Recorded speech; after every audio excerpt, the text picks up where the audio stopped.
No one's talking about it, but the signs are right in front of us.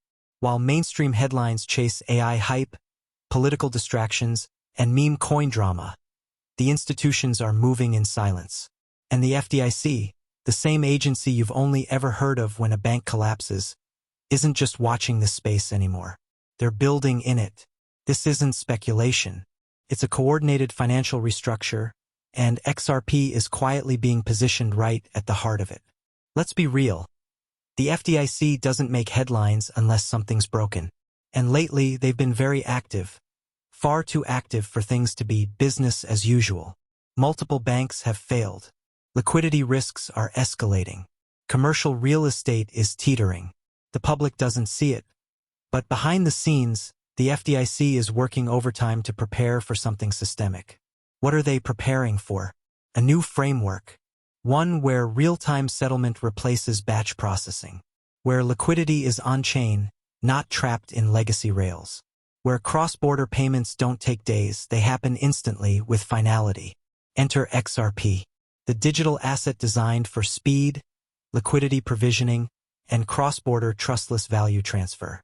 While people argue about price action, Ripple has been forging deep connections in financial plumbing. And now, with regulatory momentum behind it, XRP is becoming impossible to ignore. Here's what makes this even more serious. The FDIC is openly coordinating with the Fed and Treasury on digital asset risk frameworks. They've already simulated bank resolution events using tokenized instruments.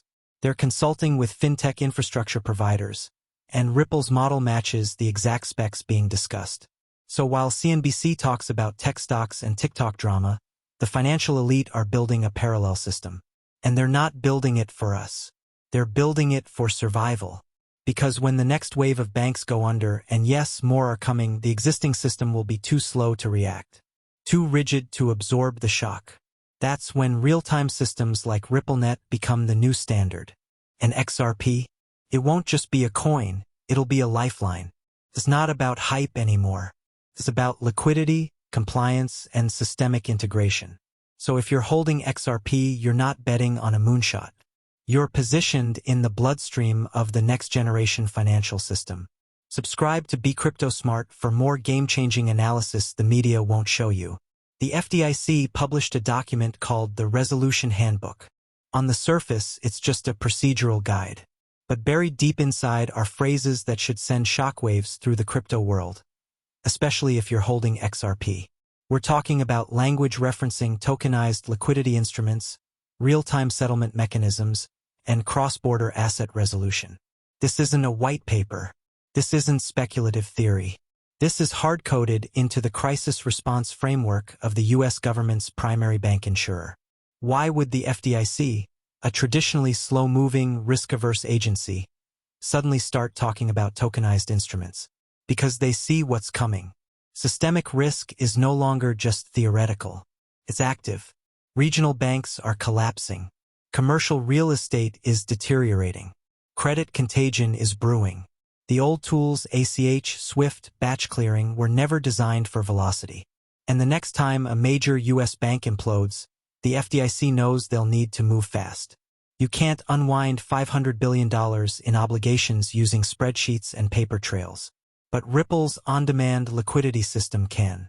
It's built for precisely this type of chaos: automated liquidity provisioning, real-time settlement across currencies, and the ability to facilitate instant cross-border transfers without the need for Nostro Vostro accounts. Think about that.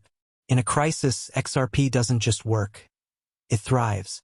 Because it removes friction where traditional systems break down. That's not just valuable. It's critical infrastructure. And it's not just Ripple saying this. The Bank for International Settlements, BIS, has openly discussed the need for interoperable digital assets that can act as neutral bridges between fragmented national systems. The IMF has published papers on cross-border liquidity crises. And now, the FDIC is quietly preparing the emergency playbook. So what's the quiet war plan? Use tokenized instruments to replace slow clearinghouses. Lean on bridge assets that don't introduce counterparty risk. Coordinate with private sector players who already have scalable systems. That's Ripple. And that's XRP. It won't be labeled crypto. It'll be labeled Tier 1 infrastructure. That's how this plays out. Because the FDIC isn't going to send out a press release saying they're integrating XRP. They'll frame it as enhanced real-time liquidity settlement through pre-approved third-party rails. And Ripple? They'll be one of the few names that checks all the boxes. Compliant, connected, scalable. So when the next crisis hits, the system won't reboot with Bitcoin. It'll reboot with infrastructure that meets regulatory demands and delivers real-world functionality. And at the core of that, whether they say it or not, will be XRP. This is the endgame they're quietly preparing for, and the window to front-run that is closing fast. This isn't hype. This is logistics. This is how systems survive. And XRP? It's the keystone of that survival plan. FDIC, Custodia, Ripple. The trifecta no one sees coming. Let's talk about a chess move that most people missed. Custodia Bank. A fully regulated, crypto-native financial institution. Their goal? Serve institutional players by offering digital asset custody, real-time settlements, and tokenized dollar services. In short, Custodia was building the plumbing for the new financial era. Then the Fed rejected them. But here's the twist. Custodia didn't get denied because their model was flawed. They got denied because their model worked too well and too early.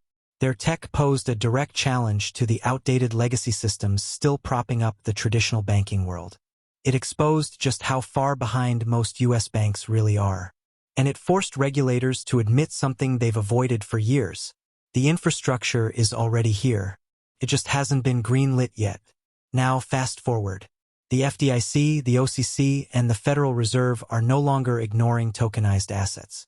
They're actively crafting the new rulebook, deciding who gets to custody them, how they'll be settled, and what rails will support the flow of digitized liquidity.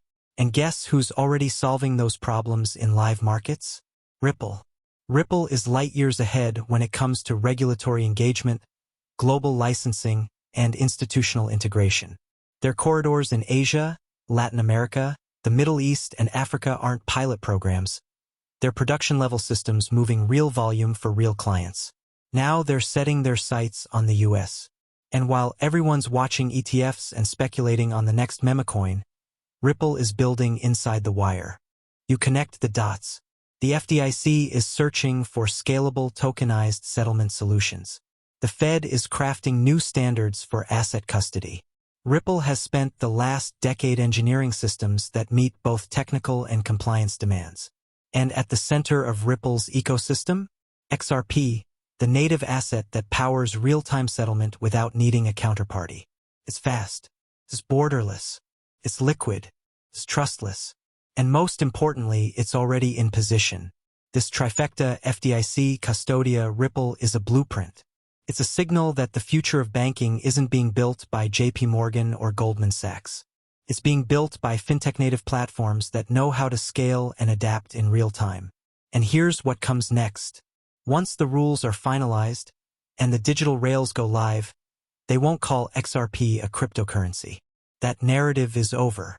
They'll call it collateral. They'll call it Tier 1 liquidity. They'll call it infrastructure. So while Custodia was the canary in the coal mine, Ripple is the beast quietly being welcomed into the fortress. And if you're holding XRP now, before the language changes, before the corridors are public, before the regulatory framework is normalized, you're not investing in speculation. You're holding a seat at the infrastructure table. This is how wealth shifts quietly until it explodes into view. And the trifecta is already locked in place. FDIC sets the guardrails. Custodia proves the model. Ripple runs the rails. And XRP is the fuel that makes it all move. Remember 2008? When the entire global financial system was on the brink, and trillions were pumped into the economy in the name of stability. Who got rich? Not the average person. Not retail investors. It was the insiders, the ones who understood where the bailout money was going and positioned themselves before the chaos hit. Fast forward to 2025, and the playbook hasn't changed. Only this time, the tools are digital. Now it's about who can move value across borders instantly, who can unlock liquidity on demand, who can function without intermediaries and still maintain regulatory clarity. In short, it's about who becomes the plumbing for the next bailout cycle. And right now, Ripple's ecosystem is quietly mirroring every key function that mattered in 2008. Liquidity provisioning during systemic stress, real-time clearance and settlement, cross-border interoperability, institutional-grade compliance frameworks. Except this time, it's happening faster, smarter, and globally. RippleNet is already being used by central banks, remittance giants, and financial institutions who don't have the luxury of waiting for SWIFT to modernize. The on-demand liquidity, ODL corridors have been stress-tested in emerging markets where banking infrastructure is fragile. And the results? Real, scalable, efficient. The FDIC knows it. The Federal Reserve knows it. And the institutions preparing for the next reset know it. Because the next crisis won't be about subprime mortgages. It'll be about fractured liquidity, de-dollarization, and collapsing trust in traditional rails. And when that happens, they won't just be printing money. They'll be redirecting value through the rails that can survive the storm. Ripple has positioned XRP as the vehicle that can do just that. Instant liquidity access, trustless settlement, and zero dependency on correspondent banks. That's the antidote to a broken system. And here's what most people miss. While the masses are watching ETF charts and speculating on meme pumps, institutional capital is getting in position. They're not trying to time a pump. They're locking in the infrastructure that will inherit the system when it fails. XRP isn't a moonshot play. It's a macro hedge. It's a bet that the system will need something faster, cheaper, and more transparent when the next domino falls. The FDIC isn't preparing for a bailout. They're preparing for a reboot. And XRP isn't just invited to that conversation. It's already seated at the table. This is the closest we've ever been to regulatory clarity meeting real-world demand. And when those two forces collide, XRP doesn't just move.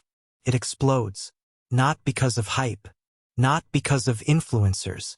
But because it becomes essential. And if you understand the 2008 blueprint, you already know. When systemic failure hits, the wealth transfer doesn't wait. It rewards those already positioned. And right now, XRP is in prime position. Most people will wake up when XRP is at $5. But by then, the wealth transfer will already be in motion. Because these kinds of systemic shifts don't come with a countdown clock. They don't trend on Twitter. They're executed in boardrooms, drafted in regulatory meetings, and coded into digital frameworks behind closed doors. And when they go live, there's no press conference, just new rules, new rails, and new winners. The FDIC isn't making noise because they don't have to. They're quietly building a transition plan that activates when, not if, the next set of regional banks begin to fail. And when that happens, the old financial system won't be patched. It'll be replaced. That's why Ripple spent the last decade perfecting infrastructure, not marketing. That's why XRP isn't just a digital asset. It's a functional layer of this new system. Ask yourself this. Why is Ripple expanding liquidity corridors across 4 continents? Why is XRP already integrated into solutions built for financial institutions, not retail traders? Why are discussions of tokenized bank resolutions happening at the FDIC, BIS, and IMF all at once? Because the endgame isn't a bull market. It's a monetary reset. One where programmable money, tokenized value, and interoperable liquidity networks become the new global standard. And XRP? It's one of the only assets that ticks all the boxes. Speed, compliance, decentralization, and utility. That's why the window is closing. Because once the switch flips, once the FDIC signs off on tokenized resolution models and Ripple's rails are acknowledged as standard, you're no longer early. You're reacting. And retail doesn't get rich by reacting. It gets rich by front-running the system before the masses even know it's broken. This is how generational wealth is made, not by hype, but by understanding infrastructure before it becomes visible. So if you're holding XRP and you actually understand what's coming, you're not gambling. You're positioning. You're not chasing green candles. You're holding digital real estate on the next monetary rail. And in the same way the insiders of 2008 loaded up on distressed assets before the bailout hit, smart money today is accumulating the asset the system will depend on to stay liquid. Because when that reset hits, and it will, the money doesn't disappear. It moves. And XRP is where it's heading. Subscribe to Be Cryptosmart if you want to be on the right side of that transfer. The FDIC is about to make XRP holders rich. But only if they're paying attention.